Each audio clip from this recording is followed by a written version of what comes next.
You open your eyes in the stillness of a 14th century dawn. The air feels heavy, like it has not been stirred for centuries.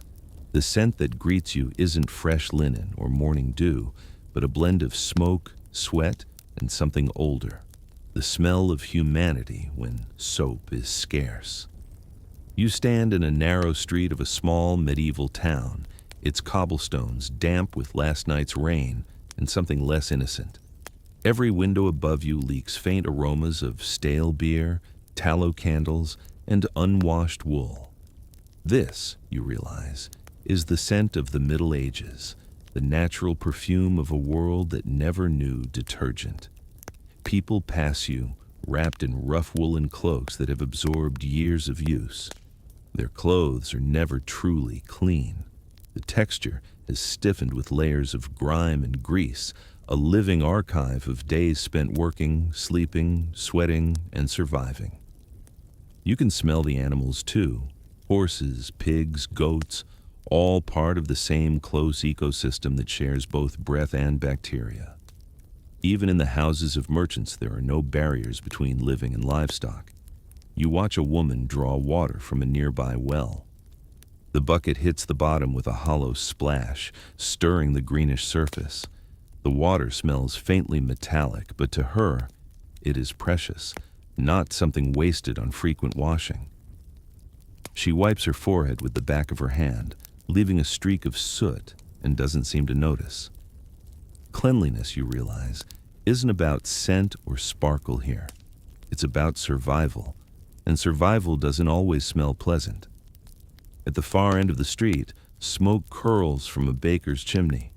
Bread masks the stench for a moment, but beneath it lingers the rot of refuse. Open drains snake along the road, carrying slop, ash, and sometimes worse. A child tosses a bucket of waste into the gutter, and no one flinches. The streets breathe this cycle every day, waste to mud, mud to dust, dust to air. Inside homes, it's not much better. The hearth burns peat or damp wood, filling rooms with a smoky haze that never leaves the walls. The people have grown used to it. Their sense of smell adjusts, dulls, forgives. When a stranger enters, they're the only one who notices the air's heaviness. It sticks to the tongue, to the hair, to the very thought of comfort.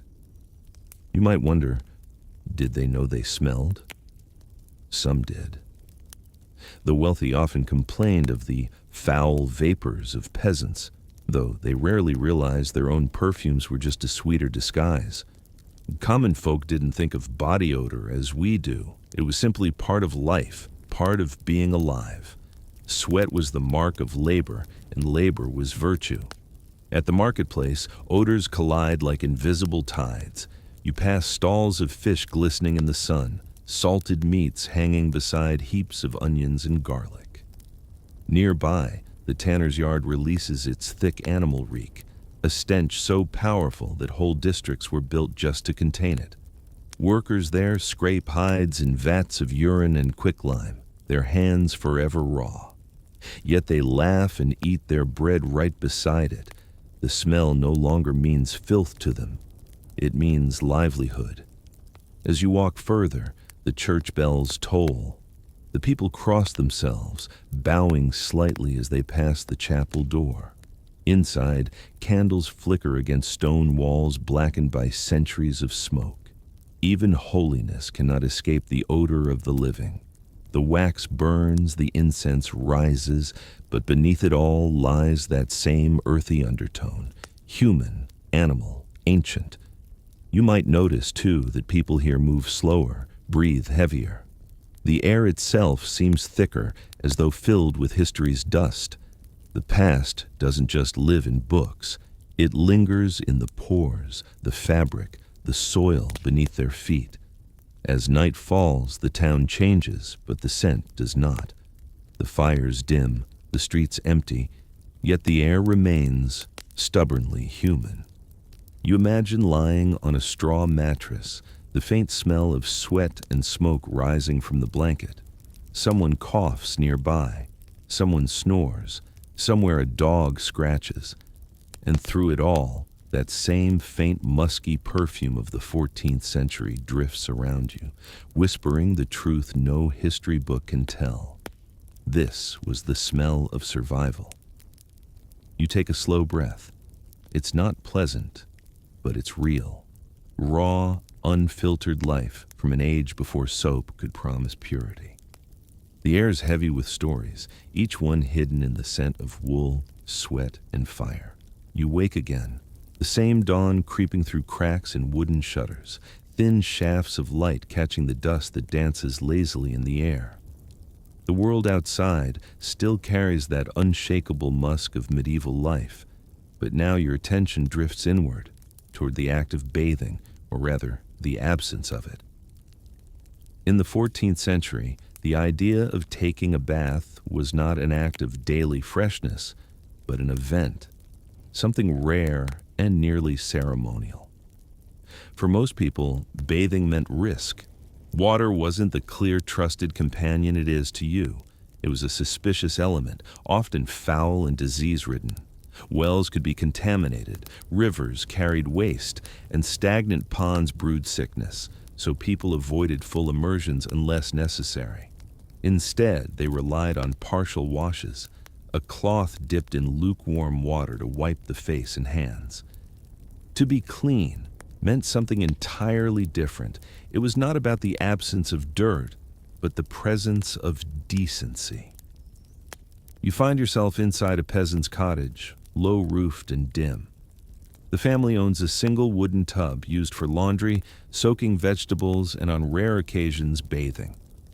When it's time, water's heated in iron pots over the hearth and poured carefully into the tub. The youngest child goes first, then the next, until at last the parents take their turn in the same cloudy water. It's a humble rotation, practical, not pleasant. The scent of smoke mixes with damp linen and sweat, and by the end, the water looks more like broth than purity. For the peasantry, bathing was tied to necessity, not luxury. They would scrub only when dirt became unbearable or when preparing for church or a festival. Even then, a quick rinse or the use of herbs like sage, rosemary, or lavender might suffice. These herbs masked odor better than they removed it, but they offered a small illusion of cleanliness, a spiritual comfort as much as a physical one. You picture a mother washing her child's face using a rough woolen cloth. The water steams faintly as it touches skin. The boy giggles, unaware of how precious that warmth is. The basin holds the scent of ash and rosemary.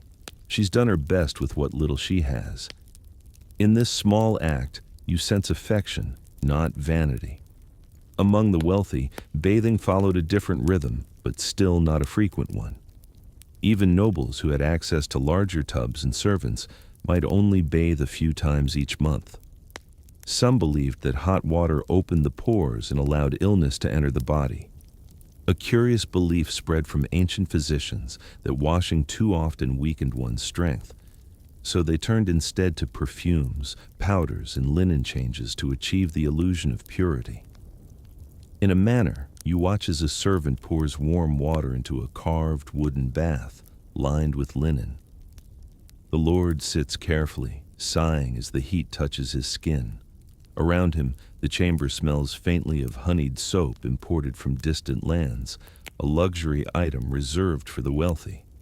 But even this soap is coarse, made from animal fat and lye, its texture gritty, its scent sharp. Afterward, he is rubbed with oils and dressed in clean garments, his bath complete for perhaps the next fortnight. Water itself could be political. Cities charged for its use, and aqueducts or wells often belonged to the church or the crown. The poorest drew from the same sources as animals. Clean water was a privilege, not a right. It's little wonder that many turned to dry cleaning methods, scraping dirt off skin with blunt knives, rubbing with rough cloths, or applying ashes and sand to absorb grease. You imagine traveling through France or England during a humid summer.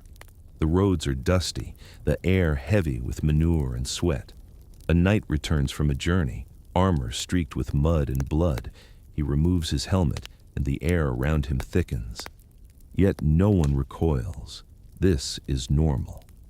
To smell of labor is to exist. When the rains came, some took advantage of nature's bath. Children ran into the downpour laughing, letting the sky do what wells could not. Even adults might step outside briefly, turning their faces upward to feel something like renewal. But afterward, the mud returned, the smoke resumed, and life continued as before. And so you sit quietly in that world, realizing that for centuries, bathing wasn't about freshness at all. It was about faith, fear, and function. They cleaned themselves just enough to feel human, but not enough to tempt sickness or sin.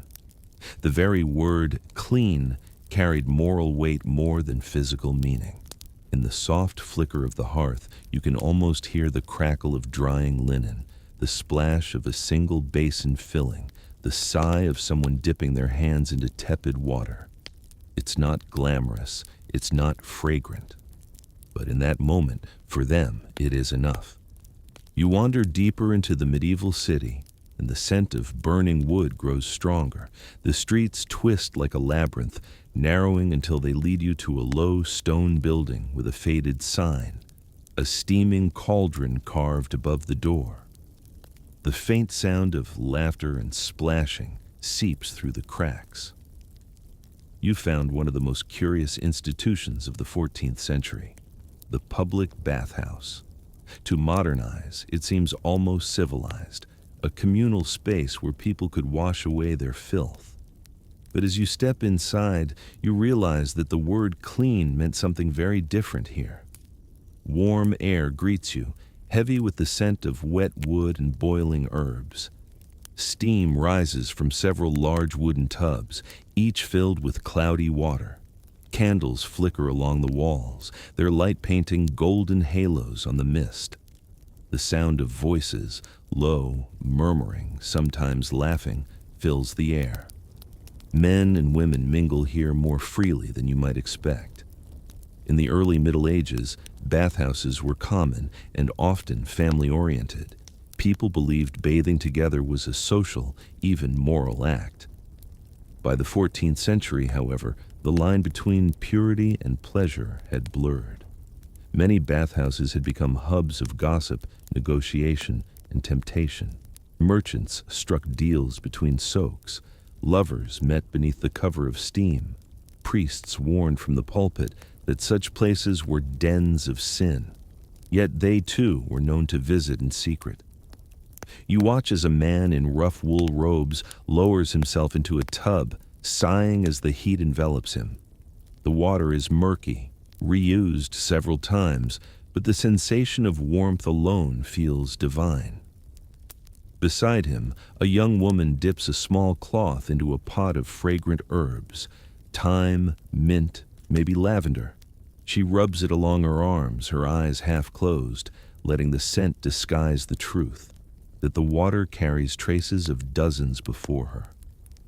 In one corner, a bath attendant stirs a kettle over an open fire, ready to refill the tubs. The steam carries whispers of oil and resin. The walls are damp, the wooden floor slick beneath your feet. Everything feels alive with heat and humanity, yet beneath it all lingers the quiet danger of disease. Water, after all, is a perfect messenger for illness. You sit at the edge of a tub and listen. Two men nearby exchange quiet words about trade routes and taxes. One laughs, splashing the other with his hand. Their laughter echoes against the stone. Across the room, a couple leans close, whispering in a language you can't place. The air grows thick, and you realize the bathhouse is less about cleansing and more about connection. As dusk falls, candles are replaced, wine is poured, and the atmosphere changes. Some bathhouses doubled as taverns or inns. Patrons could dine while soaking, enjoying bread, roasted meat, or ale, all served on wooden trays that floated on the water. The line between hygiene and indulgence dissolved completely. To bathe was not only to wash, but to feast, flirt, and forget the cold world outside. Yet these places carried darker undertones too. The church's suspicion grew as rumors spread, of bathers abandoning modesty, of assignations behind curtains. In many towns, authorities eventually cracked down, forcing closures or enforcing gender separation.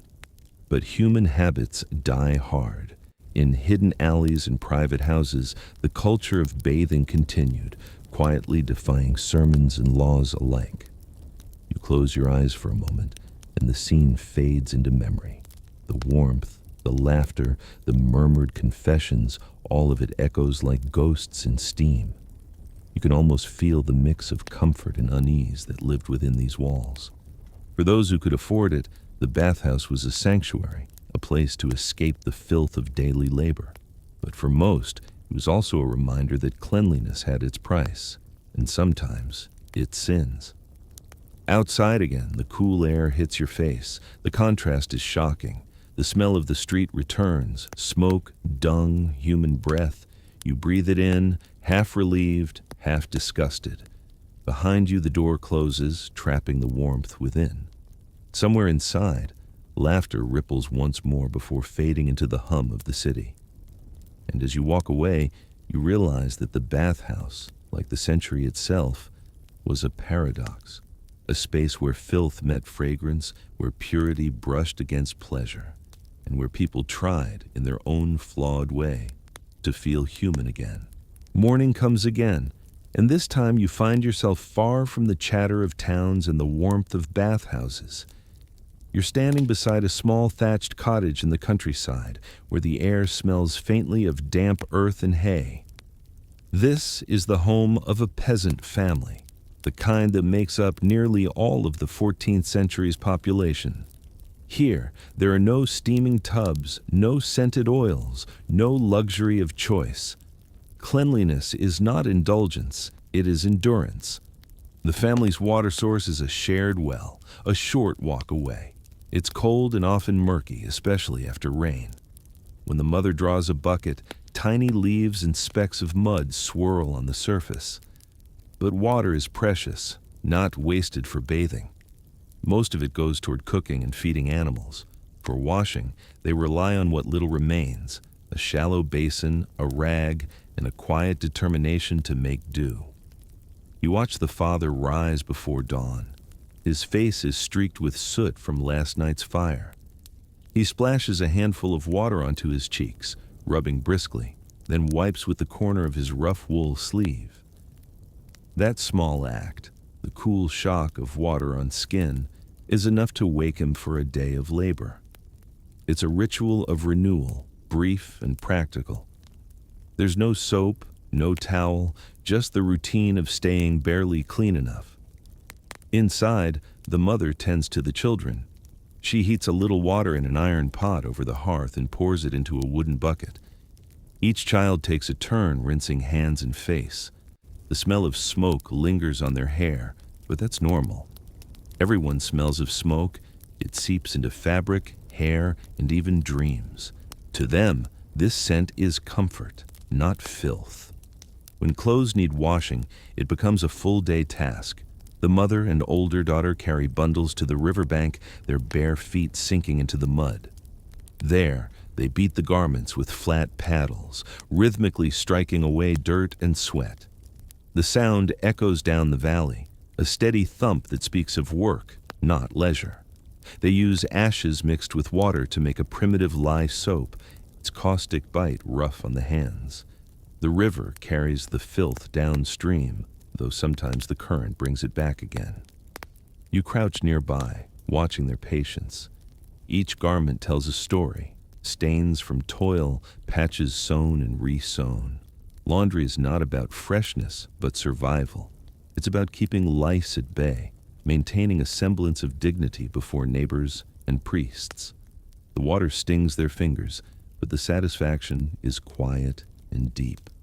Clothes hung on a line to dry in the faint sun, swaying like small victories. Back home, the family shares a meal of bread and stew. The air inside is thick, smoke from the hearth, steam from boiling vegetables, the faint scent of sweat and wool. Yet no one seems to notice. You realize that in a world where every sense is dulled by labor, discomfort becomes background noise. Dirt becomes a companion. At night, the family sits near the fire. The flicker of flame paints their faces in gold and shadow. The father scrapes mud from his boots with a stick. The mother brushes crumbs from her apron. The youngest child yawns, curling up beside the hearth, soot marking his cheek. Outside, the wind hums through the cracks, carrying with it the scent of earth and livestock. Cleanliness here is measured differently. It is not about polished skin or perfumed linen. It's about balance, staying clean enough to live without sickness, but not so clean as to waste the essentials needed for life. The rhythm of washing and working weaves through their days like a silent hymn. In the soft glow of the fire, you can almost feel the texture of their lives. The scratch of wool, the sting of cold water, the weight of habit. They have no mirrors to judge themselves, no fragrances to hide behind. Their world is practical, unpretentious, and profoundly human. You breathe deeply, tasting the air, smoky, sour, strangely comforting. In the faint rustle of drying clothes and the bubbling of stew, you sense something ancient. The quiet dignity of people who survived not through luxury, but through patience. And as the night deepens, you realize that this humble cottage, with its single bucket and battered basin, represents the truest form of cleanliness in the 14th century. The kind earned by effort, kept by care, and shared by everyone who called the soil their home. The morning fog curls low over the cobblestones as you make your way toward a different kind of world. One gilded in silk and perfumed in denial. You've left behind the soot-streaked cottages of peasants and stepped through the carved gates of nobility. Here, in the grand halls of stone manors, another form of cleanliness exists, one born not of water, but of fragrance, fabric, and the fantasy of refinement. The noble classes of the 14th century lived surrounded by beauty, or at least what they believed to be beauty. The walls are draped with heavy tapestries that trap heat and dust alike.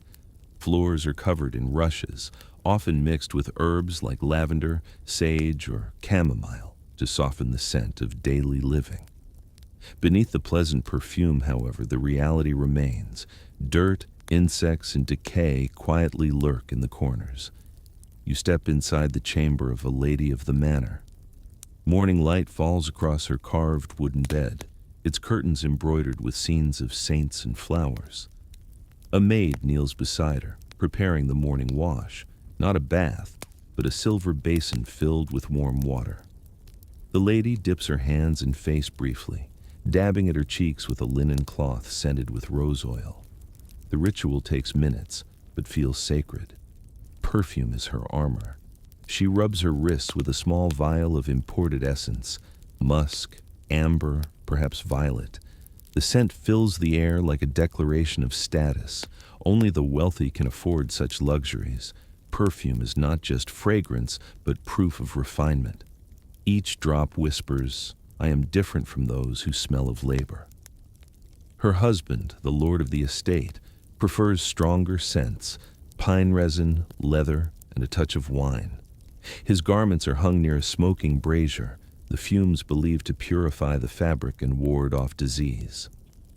You notice that his tunic, richly dyed and finely woven, has never touched soap. Instead, servants brush and air it daily, letting wind and smoke carry away the worst of the staleness. To change clothes is to cleanse the body, at least in his mind. Even among the rich, true baths are rare. The lady might take one before a feast or festival, but she'll be assisted by servants who pour water heated over the hearth into a decorated wooden tub. The process is tedious and intimate. The servants must lift, pour, and fetch repeatedly, and the bath cools quickly in the drafty stone chambers. Often, perfumed oils are added to disguise the sourness of stagnant water. When she emerges, wrapped in linen and scented herbs, her skin glows, but only briefly. The same air that fills the manor soon settles upon her again. The obsession with perfume reaches almost every part of noble life. Gloves are perfumed, hair is powdered, even letters are dabbed with fragrance before being sealed. The goal is not purity, but illusion, a floral veil over the stubborn truth of medieval existence. Some nobles even carry small pouches filled with aromatic herbs around their necks or at their belts. These are known as pomanders or scent balls, thought to protect against foul air and, more importantly, the plague. The belief is simple: sweet smells defend the body from corruption. As you move through the manor, the layers of scent mingle: incense from the chapel, roasted meat from the kitchen, and the faint musk of unwashed wool beneath layers of rose oil. The contrast is almost dizzying. The nobles do not smell clean, they smell expensive. You pause by a large mirror of polished metal where the lady adjusts her hair. Her reflection shimmers faintly in the imperfect surface. There is pride in her face, but also fatigue. Maintaining the illusion of cleanliness takes effort, wealth, and time. Her perfumes come from faraway lands: Arabia, Venice, Florence, each vial worth more than a peasant's yearly income. Later that evening, as the feast begins, the air inside the great hall thickens again. Meat sizzling, candles smoking, voices rising. The fragrance of earlier perfumes is overtaken by the musk of bodies pressed close in warmth. The nobles laugh, drink, and dance, their jewels glittering under torchlight. And yet, beneath the glamour, the same truth lingers. No one in this room is truly clean.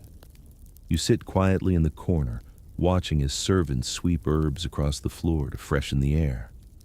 The aroma of thyme and juniper briefly cuts through the heaviness before fading once more. The illusion continues, fragile but necessary. As you step outside into the night, the cool air feels honest after the perfumed haze of nobility. You realize that the difference between rich and poor in the 14th century is not cleanliness, it is merely the scent of what they choose to hide it with. You wake to the sound of running water, not from a fountain or indoor pipe, but from the slow rhythm of a river moving past a medieval town's edge. The morning mist hovers over it like a veil, and along its banks, figures bend and move with practiced grace. They are the washerwomen, keepers of one of the hardest, dirtiest, and most vital labors of the 14th century. Laundry is not a quiet household task here. It is a social ritual, a spectacle, and often a punishment. Women gather before dawn, hauling baskets heavy with damp linen and soiled tunics. They kneel on flat stones near the water's edge, rolling up their sleeves, their hands already red from the cold. The air smells of riverweed and ash, of wet wool and work. Each woman carries her own tools: wooden paddles called battledores, rough brushes made from straw, and coarse soap made by boiling animal fat with ashes. The mixture smokes when heated, biting the skin but cutting through the grease. Their rhythm begins: slap, scrub, rinse, wring. The sound of their labor echoes over the water like the heartbeat of the town. You crouch nearby and watch as one woman beats a sheet against the stone, the water splashing her face. She doesn't flinch. The sting of cold has become her companion. She hums softly, a tune drowned out by the slap of linen. Each stroke is deliberate, practiced, years of muscle memory turning necessity into ritual. Around her, others gossip, share news, even laugh. This riverbank is their gathering place, a rare moment of community amid the grind of peasant life. Despite the harshness, there's something almost serene about it. The steam from boiled water rises in the chill air, mingling with voices and laughter. You catch snippets of conversation about husbands, market prices, local scandals. They talk and work in one motion, the flow of words keeping pace with the current. Laundry is dangerous work, too. The river is unpredictable, and in winter, ice forms along the banks. Some slip, their skirts dragging them down into the freezing water. Others fall ill from the constant dampness and the caustic lye that burns their skin. Yet without these women, the towns would drown in filth. They are the unsung sanitation of a world without plumbing. When the washing is done, they carry the dripping garments to nearby meadows, spreading them across bushes and grass to dry. The sight is almost beautiful. Long white sheets rippling in the wind, glistening under the weak sun. It's the closest thing this world has to modern freshness. The smell, though faintly sour from ash and river, feels clean compared to the streets. For the wealthy, laundry is an indoor affair, done by servants in large basins or wooden troughs. They use imported soap, sometimes infused with herbs or salt, and rinse in rainwater collected from cisterns. Yet even there, the labor belongs to others, hands that grow cracked and raw so that noble linen might gleam. The difference between rich and poor, once again, lies only in who bears the burden. You follow one washerwoman home as evening approaches. Her arms ache from the day's toil, but she carries her basket with quiet pride. Inside her small house, the faint scent of clean linen mixes with wood smoke and stew. She hangs the garments from beams above the hearth to finish drying. Tomorrow, she'll do it all again, not for pleasure, not for appearance, but for necessity.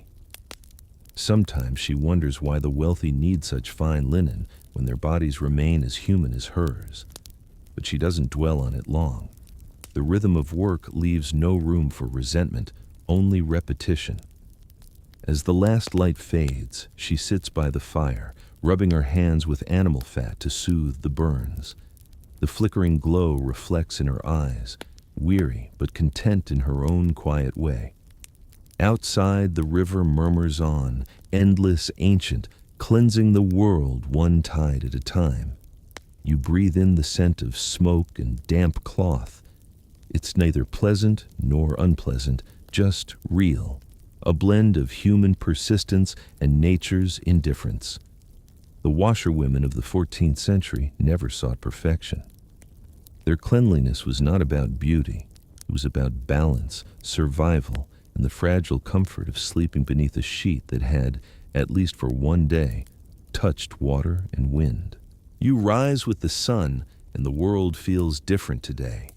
The streets are quiet, the air thick with early morning smoke and mist, yet you notice the faintest hint of another concern, one that reaches every mouth, every breath: dental care. In the 14th century, the notion of brushing teeth with toothpaste is a distant dream. Instead, people navigate a world of bad breath, decayed teeth, and strange remedies, all in the name of keeping mouths usable for eating, speaking, and surviving. You follow a merchant in a bustling town. He wipes his teeth with a cloth dipped in water, then rubs his gums with a powder made from crushed bones, herbs, or even oyster shells. The powder is gritty, abrasive, and hardly effective, but it is considered proper. The taste is harsh and the texture rough, yet the merchant perseveres, partly out of habit, partly out of fear of toothache. In this era, dental pain is a serious threat. There are no dentists as you know them. Remedies often involve pulling teeth with pliers or cauterizing gums, both excruciating solutions for problems that could have been prevented today with simple hygiene. Among the wealthier classes, the methods are more refined but no less curious. Some nobles use mixtures of rosewater, burnt alum, or mint, rubbing the concoction onto their teeth and gums. It's scented, it feels polite, but it rarely cleans in a way modern science would recognize. They seek appearances over function, a white or at least less visibly stained smile rather than true oral health. Yet even they are not immune to decay. Sugar, wine, and the occasional indulgent sweet all accelerate the inevitable breakdown of enamel. You walk into a market where vendors display herbs in small bundles. Tooth powder is sold here too, often mixed with rare spices or scented oils. The seller promises fresh breath, and the buyers nod politely, hoping for efficacy but accepting that none of it is foolproof. Many simply chew aromatic sticks or leaves, rosemary, sage, mint, to mask odors temporarily. These primitive methods are social tools as much as hygiene. A mouth that smells foul can ruin reputation, business deals, or courtship. Children, you notice, are the most vulnerable. They gnaw on bread and fruit, leaving particles trapped between teeth, and their caregivers seldom address it. Instead, a mixture of ash and water is sometimes rubbed along their gums to stave off swelling, though its effect is minimal. Some communities believe that losing teeth at a young age is natural, a rite of growing up rather than a preventable affliction. You wince at the thought of an infection taking hold, yet it is considered part of life. As you follow a family homeward, you notice a father inspecting his own teeth in a polished piece of metal, a mirror substitute. He pokes at a cavity with a thin stick, wincing with each movement. Remedies are often bizarre: clove, vinegar, or even powdered coral, believed to strengthen the gums. Some people carry small bags of aromatic herbs to chew between meals, believing that scent itself wards off decay. It's a delicate balance between belief and practice, knowledge and superstition. The concept of professional dentistry exists, barely. A barber surgeon might offer to extract a troublesome tooth, or a traveling healer might suggest herbal pastes, but such procedures are painful, dangerous, and sometimes fatal. People endure their dental issues silently, using masks of herbs and prayers as shields.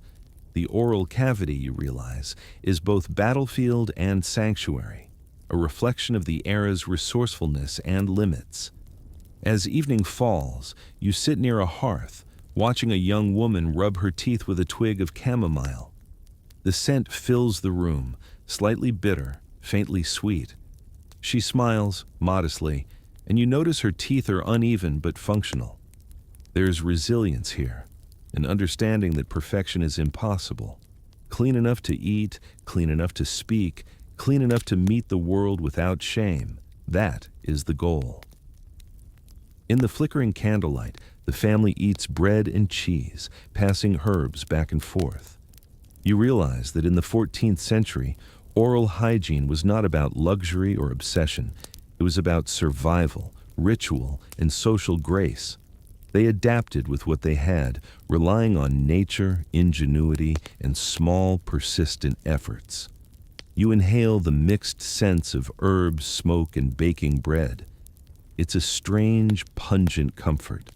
Dental care in this era is neither glamorous nor completely effective, but it is human. A reminder that even in the smallest, most overlooked parts of life, people strived for dignity. And tonight, as you lie down, you carry with you the knowledge that the battle against bad breath and decay is ancient, universal, and quietly heroic. The morning air carries a different challenge as you step into a small village courtyard. Hair. You realize quickly that in the 14th century, the way people treated their hair was a mirror of their social status, daily labor, and access to resources. For peasants and laborers, it is thick with oil, dirt, and lice, a living ecosystem stubbornly thriving despite their best efforts. For the wealthy, it is a carefully constructed facade, often powdered, perfumed, and styled to project refinement, though still far from the smooth perfection you might expect today. You watch a peasant woman comb through her child's hair, a wooden comb splintering slightly as she works. Tiny insects crawl at the scalp, and she plucks them with practiced fingers. To you, it seems horrifying, but for her, this is routine, an everyday chore that has as much to do with comfort as survival. Lice are omnipresent, They are accepted as companions, nuisances, and a reminder that the world is seldom clean. Some use vinegar or crushed herbs to ward them off, while others rely simply on constant combing, patience, and resignation. Among the laboring men, hair is often tied back with twine or tucked under caps. Washing is minimal, and when it does occur, it is performed with water heated over the hearth and occasionally mixed with a pinch of herbs. You notice how greasy strands cling to foreheads, ears, and necks, a silent testament to days of toil. Dust, sweat, and smoke accumulate, but this accumulation is not shameful. It is identity. It is labor etched into the body. The noble classes take a different approach. You enter a chamber where a lady sits before a polished metal mirror, her hair piled high and dusted with flour or powdered starch to achieve the fashionable look of the time. Servants delicately weave braids and secure pins, all the while keeping scents of rose, lavender, or rosemary close at hand. Hair is power and display, and the effort to maintain it borders on ritual. Washes are rare. More often, scents and powders create the illusion of cleanliness. Yet, even nobles are not immune to infestation. Lice infestations occur in crowded manors and city halls alike. Remedies vary from burning vinegar-soaked cloths near the scalp to applying mixtures of herbs with uncomfortable smells. Despite efforts, lice persist and nobles accept them as inevitable companions hidden beneath their perfumed appearances. Barbers and itinerant hair specialists travel between towns, offering services from haircutting to lice removal. The wealthy may pay handsomely for skill and discretion, while peasants rely on communal knowledge and hand-me-down techniques. You see a barber at work using a small, sharp tool to scrape the scalp clean. It is meticulous, slow, and sometimes painful, yet it is considered essential for health and social acceptance. Long hair is a status symbol. Men who labor wear it shorter for practicality, while women may braid or twist theirs for work or display. You notice children with hair matted and knotted, cleaned only when absolutely necessary. In contrast, a noble child's locks are carefully combed and perfumed, a project maintained by mothers and servants alike. Hair also reflects superstition and belief. Some communities think that cutting hair improperly can invite illness, bad luck, or spiritual impurity. Herbs are tucked into braids to prevent disease. Oils are applied not only for appearance, but for protection. In many ways, the hair is more than hair. It is armor, identity, and ritual combined. As the day draws to an end, you watch the laborers retreat to their homes, hands and hair coated with dust, smoke, and sweat. Nobles dine by candlelight, their hair powdered, scented, and carefully arranged. And yet, you notice the same reality beneath it all. No one is truly clean. Oil, lice, and dust persist, defying social rank, wealth, or intent. You take a slow breath, smelling the mingling scents of smoke, earth, and perfumed hair. In this world, hygiene is as much about belief and status as it is about water or soap. Clean hair is a goal, a symbol, and a fleeting comfort. And tonight, as you imagine resting under layers of wool and linen, you understand that the 14th century struggle with hair is universal, human, persistent, and deeply intimate. You step back into the streets, where the 14th century town is alive in its full chaotic aroma. Here, cleanliness is measured not by water or soap, but by survival, and the streets themselves are a testament to the era's reality. Cobblestones, uneven and worn, carry a mosaic of smells, the stench of human waste, the tang of animal droppings, the sourness of spoiled food, and the faint undertone of smoke from countless hearths. Each scent mingles, forming a persistent haze that settles over every passer-by. You walk slowly, observing how people navigate this labyrinth, Children dart past, kicking clumps of mud and manure with bare feet.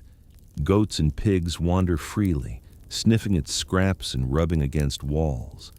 Dogs weave through legs, yapping, while chickens peck at leftovers scattered near the tavern.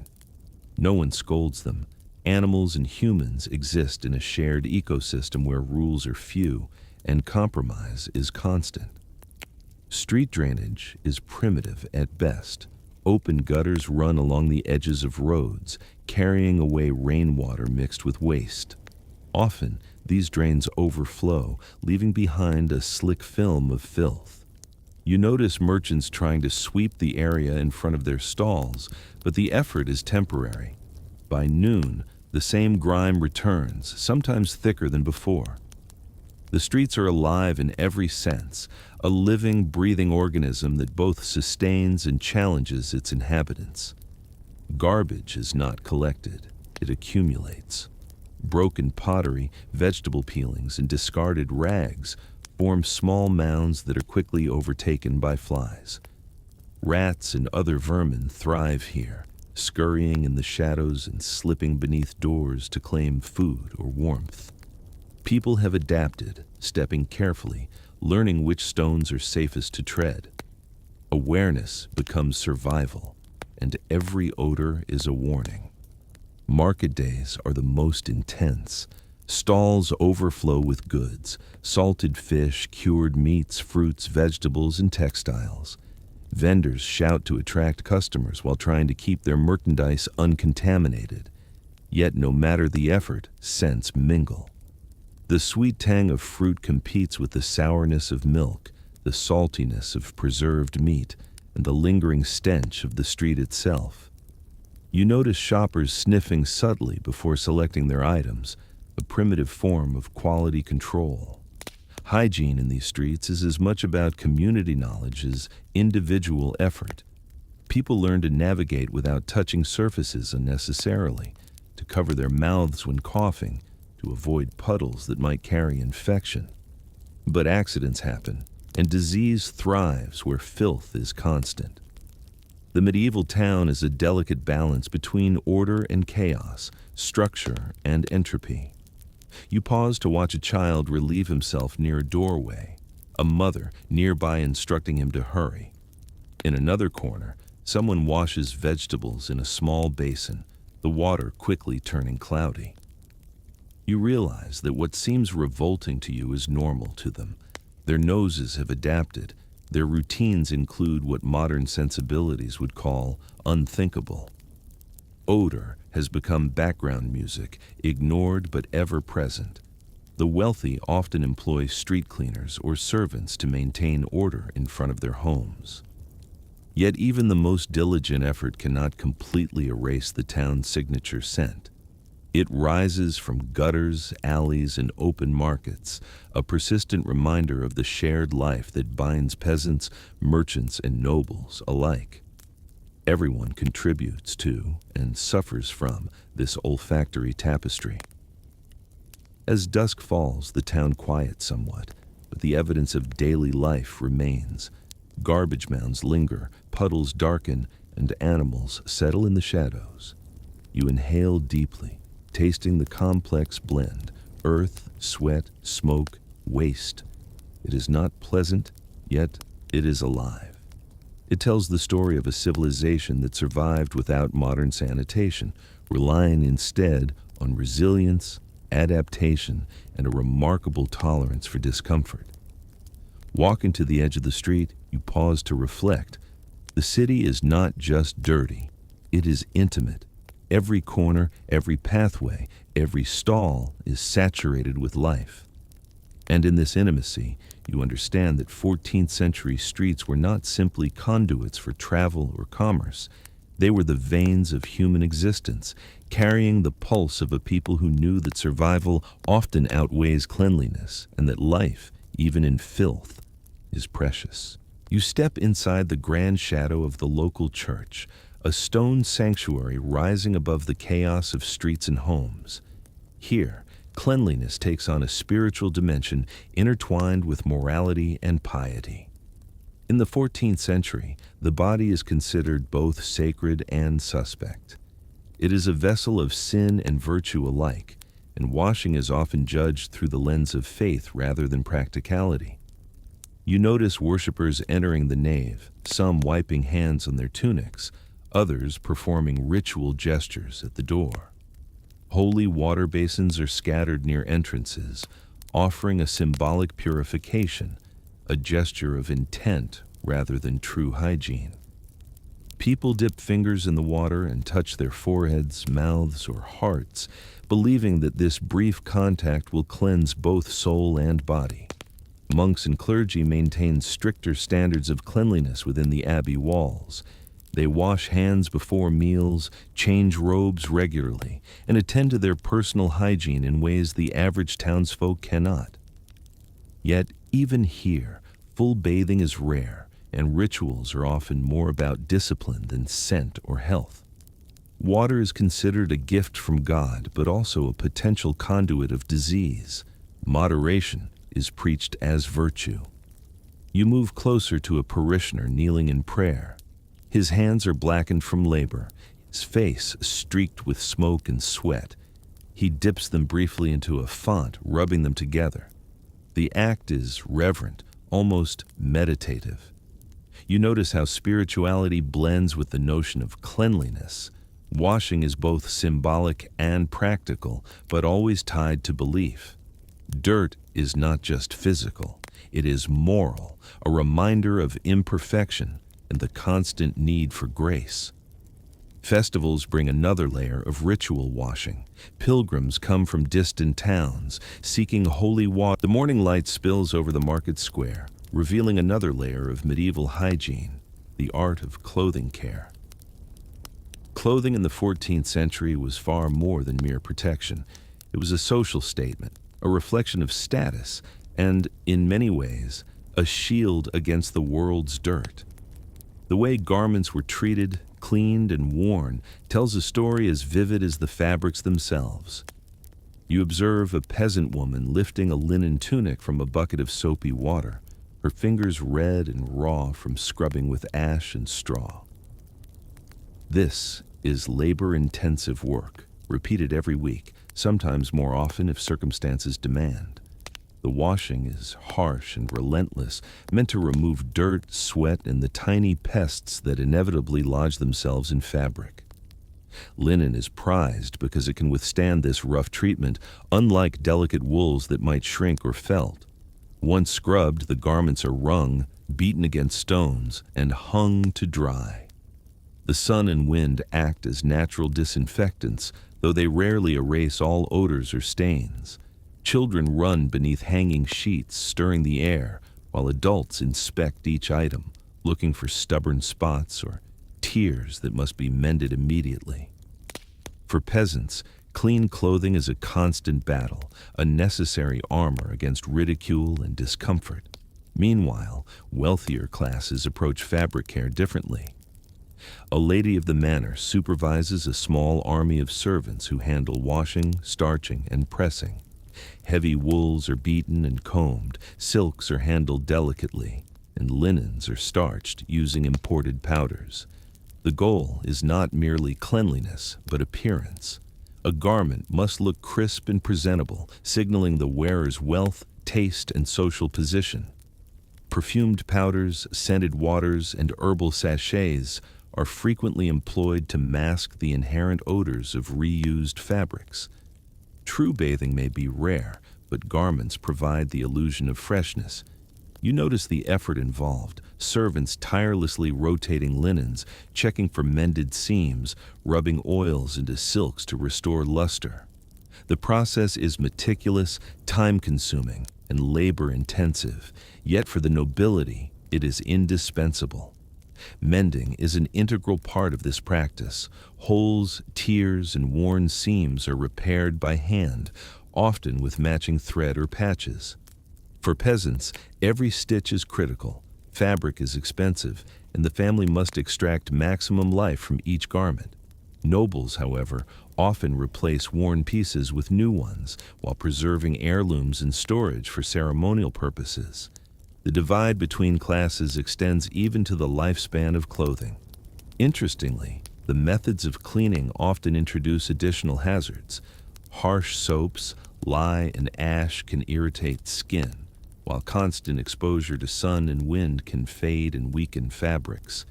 The balance between cleaning and preservation is delicate. Too little attention, and the garment becomes unwearable. Too much, and the fabric suffers permanent damage. You notice a young boy watching his mother scrub a tunic. He imitates her with a smaller piece of cloth, dipping it in water and rubbing it against his palms. It is a form of apprenticeship, a way for children to internalize the labor required to maintain daily life.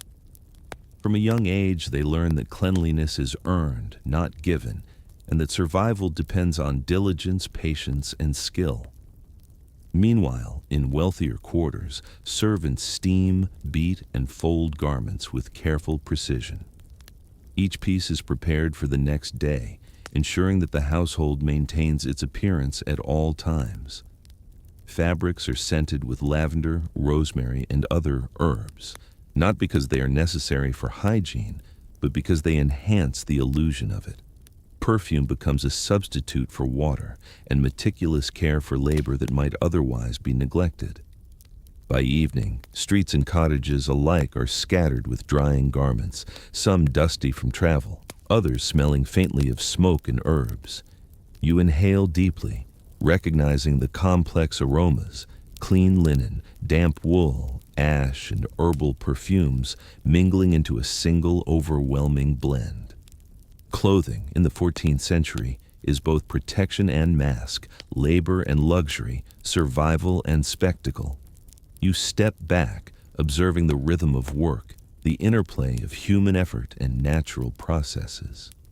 Fabric care is a lens into medieval life, showing how people balanced hygiene with practicality, necessity with status, and survival with social expectation. For both peasant and noble, garments are not merely coverings, they are intimate tools for negotiating the visible world. And as night falls and garments hang swaying in the wind, you sense that even in a world of limited water and primitive sanitation, humans found ways to assert dignity, creativity, and resilience, all stitched carefully into every piece of fabric they wore. You step outside once more, the chill of evening brushing against your skin, and find yourself at the crossroads of diet and cleanliness, another facet of medieval life you hadn't considered until now. In the 14th century, what people ate, how they prepared it, and how they stored it played a central role in hygiene, health, and survival. Food is both sustenance and a battleground against filth, spoilage, and disease. At the town market, smells clash in a dizzying symphony. Salted fish, fresh herbs, rotting vegetables, and baking bread mingle, creating an environment that tests the senses. Vendors shout to attract customers, waving their wares, while flies swarm around the exposed goods. You notice that many merchants sprinkle herbs, salt, or vinegar over produce and meat, not only to preserve it, but to mask the inevitable odors of decay. Preservation is a form of cleanliness here, keeping rot at bay until the food reaches a home where it can be cooked or stored. Peasant families rely on basic methods: drying, smoking, salting, and fermenting. Fish are gutted, salted, and hung near hearths. Vegetables are pickled in barrels.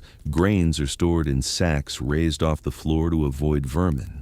Meals are prepared with care, often boiled or roasted over fire, the heat killing many of the microbes that would otherwise wreak havoc.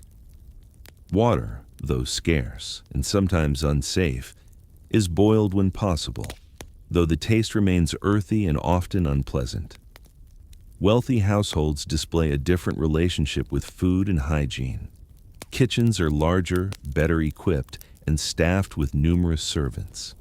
Meat is roasted and basted, sauces are thickened and spiced, and herbs are liberally sprinkled, both for flavor and fragrance. The goal is not just to nourish, but to impress, to maintain an image of refinement. Yet even here, sanitation is limited.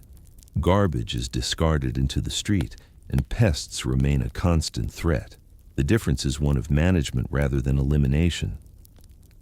You notice cooking implements, pots, knives, and wooden boards, passed from one use to another with little washing, often simply wiped or rinsed in water.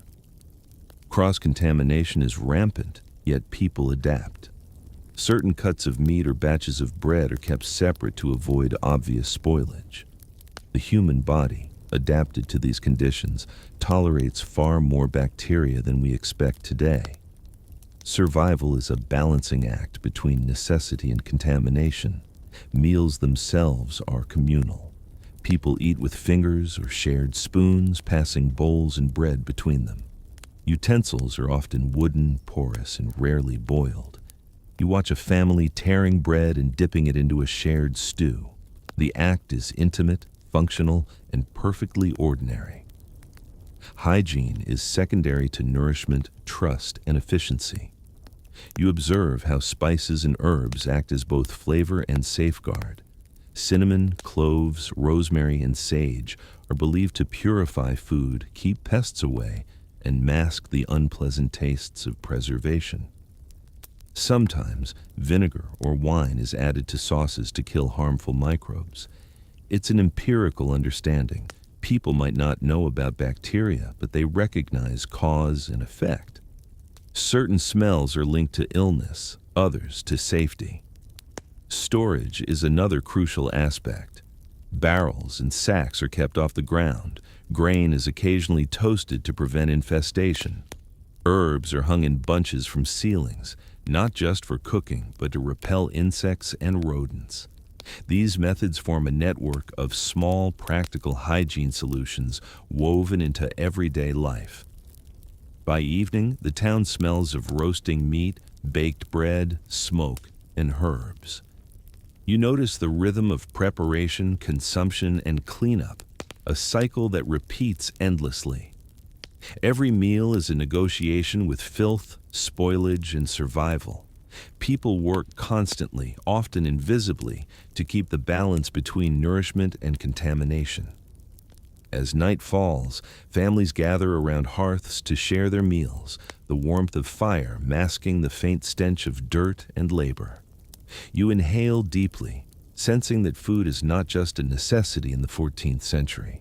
It is a silent guardian of health, a ritual of community, and a form of hygiene shaped by circumstance, ingenuity, and endurance. The evening air is thick with smoke and the faint tang of embers as you turn your attention to the most intimate aspects of medieval hygiene: bodily waste.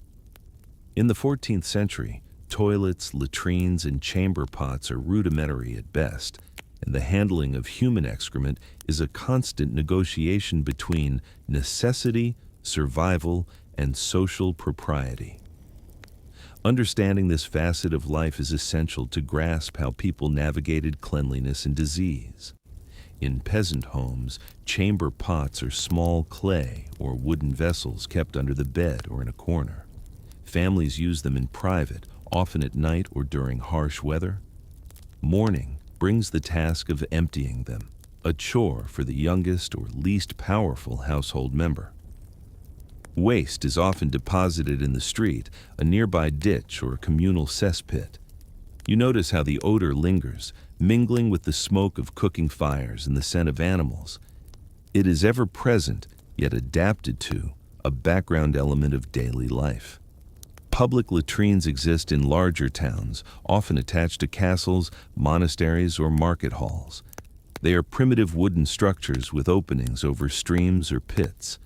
Users must navigate shared seating, minimal privacy, and the constant awareness of hygiene risks.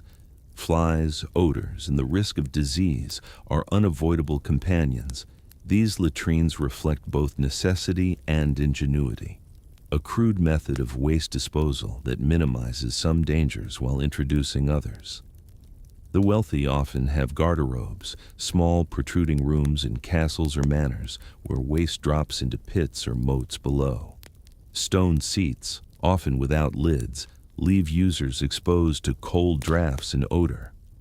Cleaning is minimal, sometimes performed by servants, but the principle is the same. Separate waste from living spaces as efficiently as possible.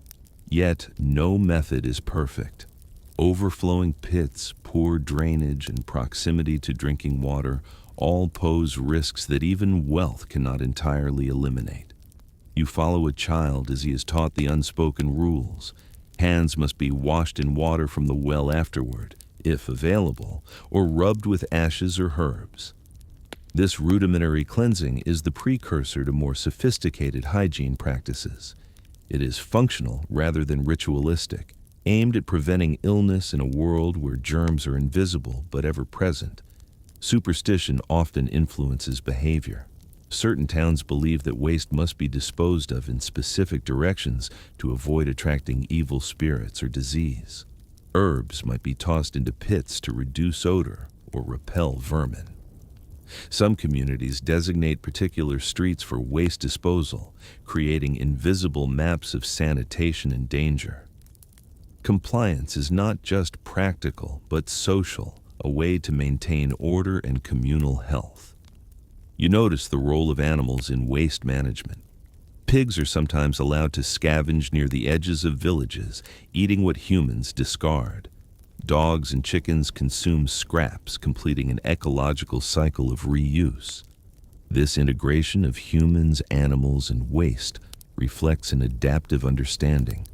Nothing is wasted, and survival often depends on the ability to coexist with what modern sensibilities would consider filth. Even the rituals of washing hands and face after relieving oneself are strikingly practical.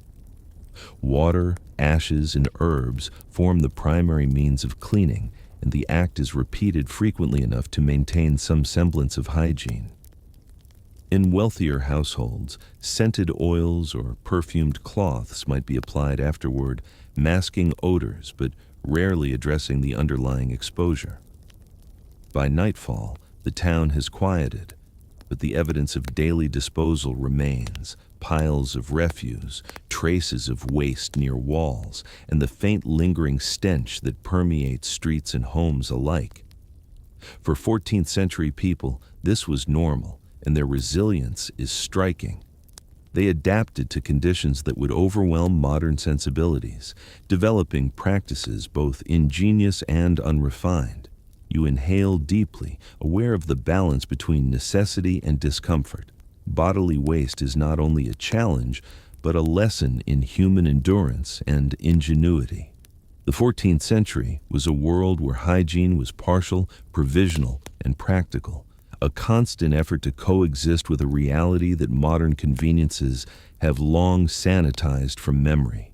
You rise with the first light of dawn and turn your attention to another crucial aspect of 14th century hygiene: footwear and foot care.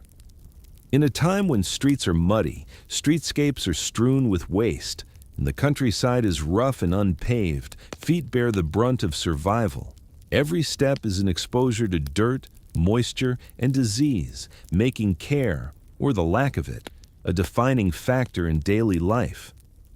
Peasants' shoes are simple, often made of rough leather stitched crudely to fit. Some wear wooden clogs, raising them above the muck of streets and fields. Many go barefoot during the warmer months, their soles calloused and tough, the skin hardened from constant contact with earth and stone. You notice small cuts, blisters, and embedded stones, evidence of a life spent walking long distances without modern protection. Yet these marks are accepted, a testament to resilience rather than neglect. When washing does occur, it is primitive. Feet are dipped into cool water from a bucket or stream, scrubbed with coarse brushes, and sometimes rubbed with ash or lye. The sensation is uncomfortable, the smell persistent, but it is enough to maintain basic cleanliness and prevent excessive irritation. Some herbs like rosemary or sage are rubbed onto feet to deter odor and insect bites. The act is functional, practical, and repetitive, a small ritual repeated whenever possible. For the wealthy, foot care is both more elaborate and more cosmetic. Nobles soak feet in warm water mixed with herbs and flowers, sometimes infused with wine. After drying, oils are rubbed in to soften skin, and leather slippers or fine shoes are worn to protect both the skin and the appearance of refinement. Stockings, when affordable, are used to create a barrier between foot and shoe, though they require laundering just like garments. Yet, even the rich are not immune to foot problems. Infections, blisters, and fungal growths are common. Travel exposes the feet to mud, puddles, and streets layered in refuse. Pedicures, in the sense we understand them today, do not exist. Treatments are often herbal or symbolic. Poultices, vinegar soaks, and applications of crushed herbs or oils. Relief is temporary, and prevention is a matter of footwear choice rather than modern medical understanding. You notice that foot care is deeply intertwined with social behavior. Those who neglect their feet too openly risk judgment. Sores, lice, or smells can betray poverty or laziness. Conversely, well-maintained feet signal competence, diligence, and, in noble circles, luxury. The presentation of feet, though subtle, becomes a silent social language, communicating wealth, status, and attention to propriety. Travelers face particular hazards. Muddy roads, rivers to ford, and long treks expose feet to cuts and infection. You watch a merchant dip his boots into a bucket of water to rinse off accumulated dirt before entering a town. Even this simple act offers a buffer against judgment and a small measure of health. You also notice communal adaptations. Bridges, stepping stones, and wooden planks in muddy areas serve to protect feet, while townsfolk develop routines of scraping mud from shoes before entering homes. Hygiene is communal as much as individual, a negotiation between environment, resources, and social expectation. By nightfall, as people remove shoes and slippers to rest on rush-strewn floors, the smells of sweat, earth, and faint herb mingle.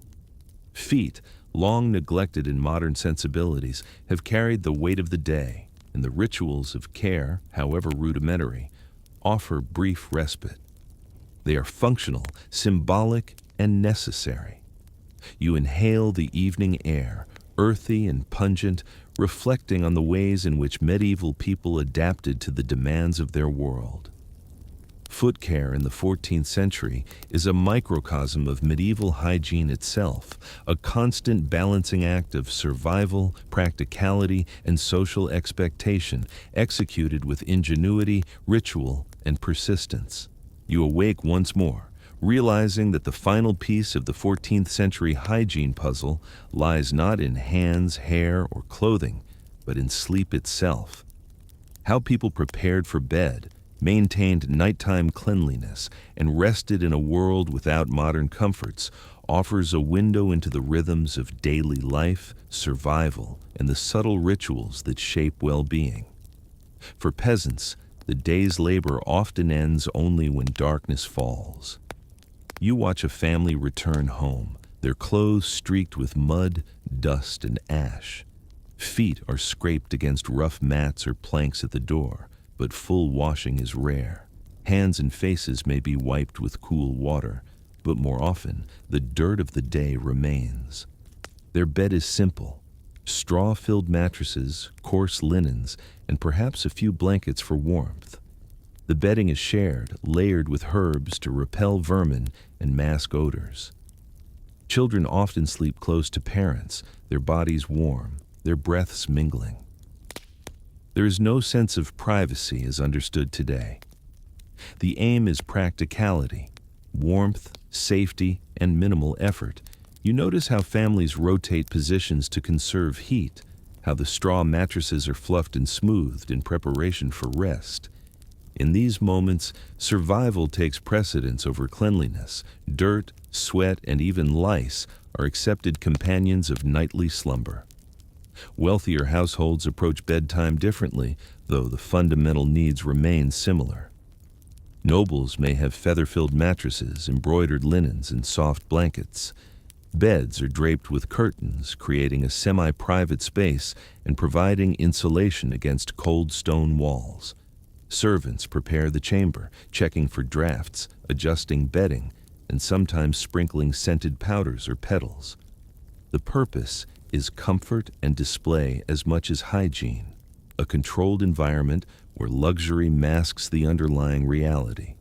Humans remain messy, warm, and prone to pests. Before sleep, washing may be more symbolic than thorough. Faces, hands, and sometimes feet are dabbed with water or scented cloths. Hair might be braided or covered, ensuring that the morning requires less labor. Herbs are tucked into pillows or mattresses to repel insects and lend a sweet scent to the air. Candles are extinguished, the room darkens, and the day's residue is temporarily forgotten. Yet, hygiene challenges persist even in this controlled environment. Fleas, lice, and mites are common, and both peasants and nobles adapt with vigilance. The use of herbs, lavender, rosemary, thyme, is universal, a small but persistent measure against infestation. Bedding is rotated, blankets aired, and mattresses occasionally replaced. Sleep becomes a mix of ritual, strategy, and human ingenuity, with cleanliness measured in relative comfort rather than absolutes. The rhythms of the household influence nightly hygiene as well. Kitchens, hearths, and livestock may occupy adjoining spaces, sending smells and smoke into sleeping quarters. People accept this as part of life, using herbs, scents, and ventilation to manage the environment. In wealthier homes, servants act as buffers, ensuring that the noble family experiences minimal intrusion from smells, pests, or drafts. You notice how bedtime rituals also intersect with community and spiritual life. Families pray, recite protective verses, or light small candles. Cleanliness and piety are intertwined.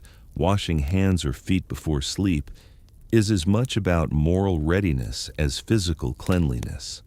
Sleep becomes a liminal space, a transition between labor and rest, body and spirit, dirt and temporary purification. As you watch both peasant and noble drift into sleep, it becomes clear that hygiene in the 14th century was never absolute. It was an ongoing negotiation with nature, society, and the limitations of knowledge. Each action, washing hands, combing hair, tending feet, caring for clothing, reflects a delicate balance between effort, necessity, and available resources. In this world, sleep itself is a sanctuary. It is a moment when the imperfections of the day are temporarily suspended, when survival trumps cleanliness, and when humans can rest despite the omnipresent challenges of filth, pests, and disease. The rituals surrounding sleep, like all other forms of hygiene, are both practical and symbolic, offering comfort, protection, and a fragile sense of control in a world that constantly reminds its inhabitants of their vulnerability. As darkness envelops the town, you inhale a mingled sense of herbs, smoke, straw, and human labor. You realize that the 14th century was not merely dirty. It was resilient, inventive, and profoundly human. Every act of washing, scrubbing, or scenting was an assertion of dignity in a world that demanded constant adaptation.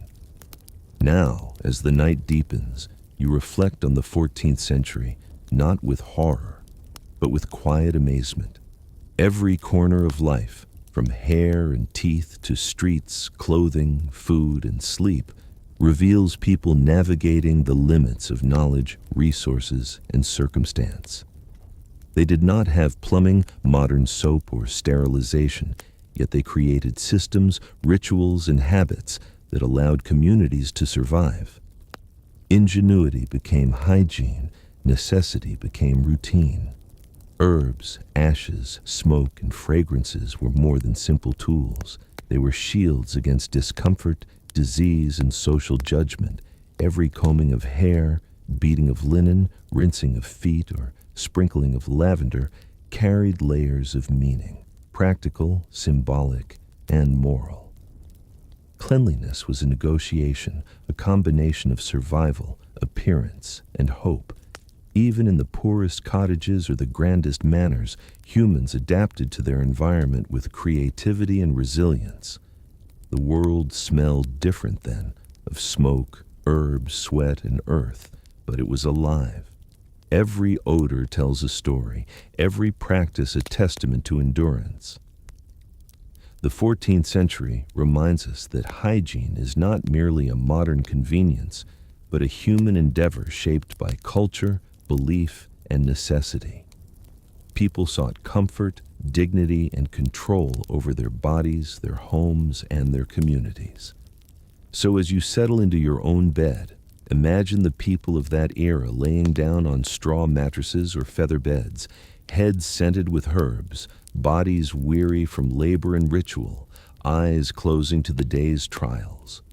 They survived, adapted, and persisted, a reminder that even in the harshest conditions, humanity finds ways to care for itself, however imperfectly. And now, with your imagination carrying you through the centuries, allow yourself to drift into sleep, wrapped in the quiet wonder of human ingenuity and resilience. Sweet dreams.